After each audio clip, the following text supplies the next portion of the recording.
Hey guys, so February 29th is National Rare Disease Day. Kind of cool we get to have that day once every 4 years, but we will take it, we will celebrate it. It is a rarity like us. My piece for this year was I was going to take the time and research some new conditions, things that I had never heard of before or things that I've heard of recently, and taking the time to educate ourselves, because that's just it. We may know tons about our conditions, but it's another to go ahead and look up a couple other people's or friends that we have or conditions that we've heard of, and just taking the time to learn, understanding, trying to understand where these people are coming from with their struggles or their understandings. I know for myself, I personally struggle a lot of times with the fact that I have Sturge-Weber syndrome. But to the average person, the minute they hear syndrome, they automatically assume that we can't function. We do not have the IQ capabilities to fend for ourselves, to think for ourselves. The minute that we, people see my birthmark, for example, they automatically assume I've been burned, I've been beat up. It's a strange infection, or, they ask, is it contagious? And I'm always having to tell them it's a birthmark. Same with my eye. No, it is not going to fall out of my head. The joys of education. So I just thought I would take a minute and run over some new things. Like I said, I've made a bunch of new friends now, and I wanted to take the time to celebrate these people. So let's see. One of the conditions I looked up was Angelman syndrome. I had heard it before. It looks like it affects 1 in every 12 to 20,000 people. It's inherited neurological disorder resulting in severe learning difficulties, developmental delays, and a typical facial appearance.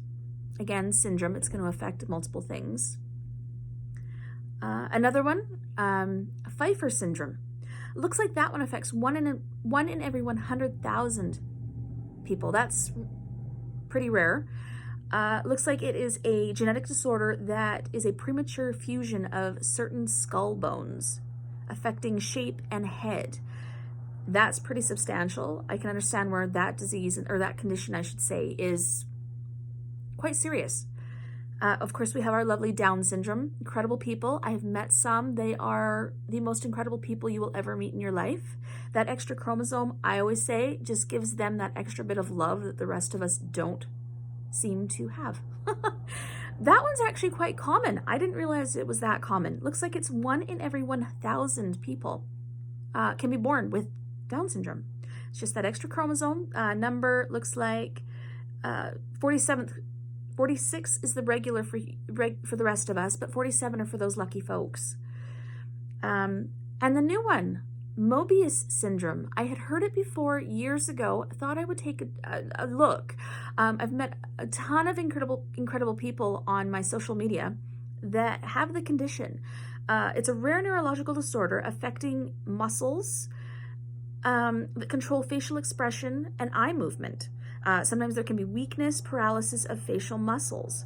Now, I didn't realize the rarity with this either. 1 in every 50,000 to 500,000. That's incredible. Considering how many I have met recently, wow. But these people, I have to say, are incredible because, like myself with a facial difference, when it's visible, it's a little harder for us. We don't get that chance to, introduce ourselves before the judgment begins. It's the minute people see us, correct? And that's just it. February 29th is National Rare Disease Day.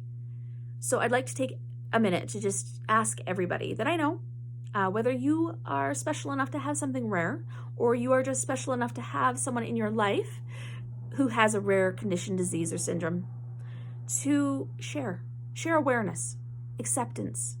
Let's get the word out there. Let's make February 29th a day that, yeah, it might come every 4 years or so, but damn, it's worth the wait. Love you guys.